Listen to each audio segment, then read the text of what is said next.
ጤና ይስጥልን ተመልካቾቻችን ከአሚኮ የእኩለ ቀን ስፖርት ዘገባዎችን ይዘን ቀርበናል። ከዘገባዎቹ ጋር መለሰ ግዛቸው አብሬያችሁ ቆይታ አደርጋለሁ።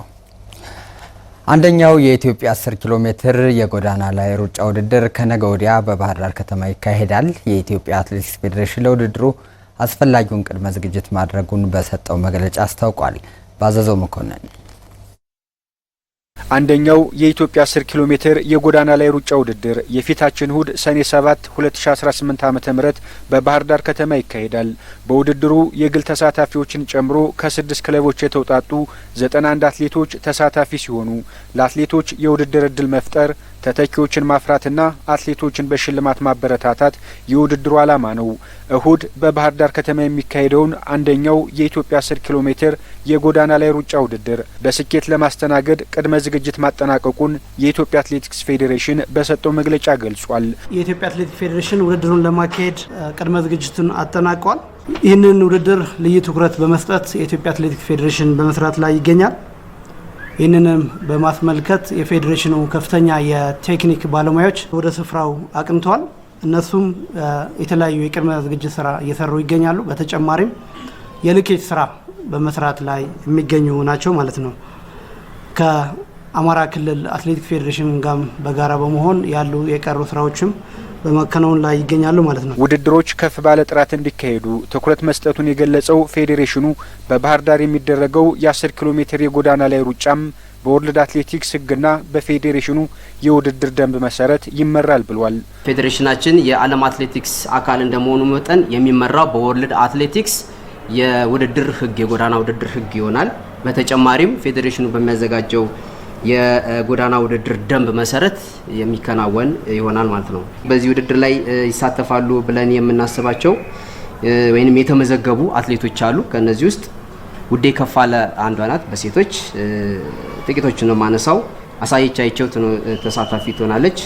በወንዶች ንብረት ክንዴ፣ ጀንበሩ ሲሳይ፣ ጀማል ይመር እነዚህ አትሌቶች ተሳታፊዎች ይሆናሉ ማለት ነው። አንደኛው የ10 ኪሎ ሜትር የጎዳና ላይ ውድድር መቀሌ ላይ ጅማሮን ያደረገ ሲሆን ሁለተኛ መርሃ ግብሩን በሐዋሳ አካሂዷል። የፊታችን እሁድ በባህር ዳር ሶስተኛው ውድድሩን በማድረግ አመቱን ይቋጫል። በቀጣይ ውድድሩ ደረጃውን በጠበቀ መልኩ በዙር እንደሚካሄድም ፌዴሬሽኑ ገልጿል። ይህ ውድድር ቱር ብለን ነበር የጀመርነው። ነገር ግን ባላሰብነው አግባብ ላለማስቀረት ስንል ብቻ እያንዳንዱን ውድድር ፍጻሜ እያደረግን ያለፍ ነው።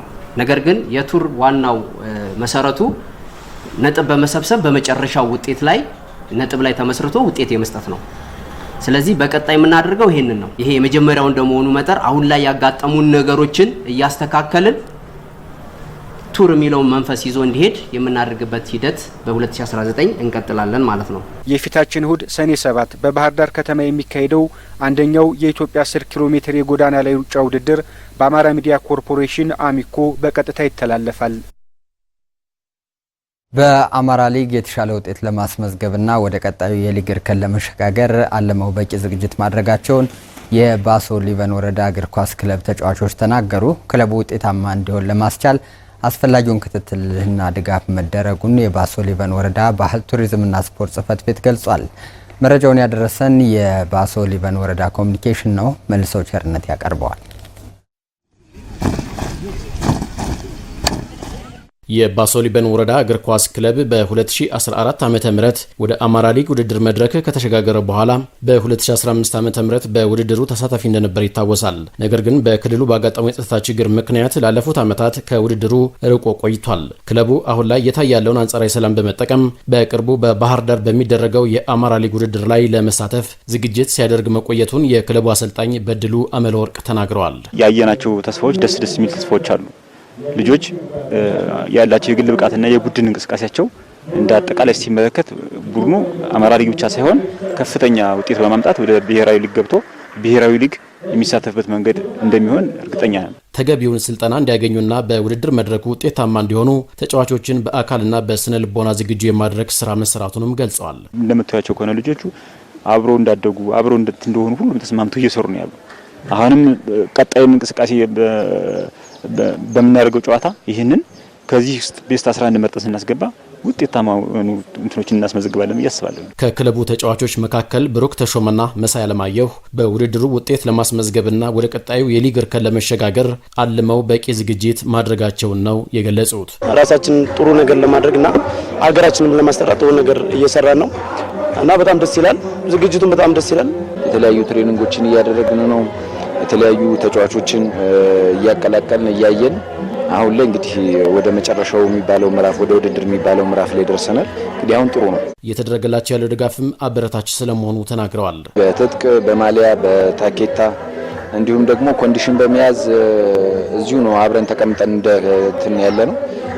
የተሻለ ነው። የተሻለ አሰልጣኞች አሉ። ከስፖርት ጽሕፈት ቤትም ከባለሙያዎችም እየመጡ ደግፉናል። ከጎናችን ሆነው በሀሳብም በብዙ ነገር እንዲደግፉና ከጎናችን እንዲሆኑ ነው ጥሪ ማስተላልፈው። የባሶ ሊበን ወረዳ ባህል ቱሪዝምና ስፖርት ጽሕፈት ቤት ተወካይ ኃላፊ አቶ ኃይሌ ሙሉ በበኩላቸው አደረጃጀቱን በማጠናከር ክለቡ ውጤታማ እንዲሆን ለማስቻል አስፈላጊው ክትትልና ድጋፍ መደረጉን ጠቁመዋል። 5 እና ከዛ በላይ የሚሆን የቡድን አመራር አለው።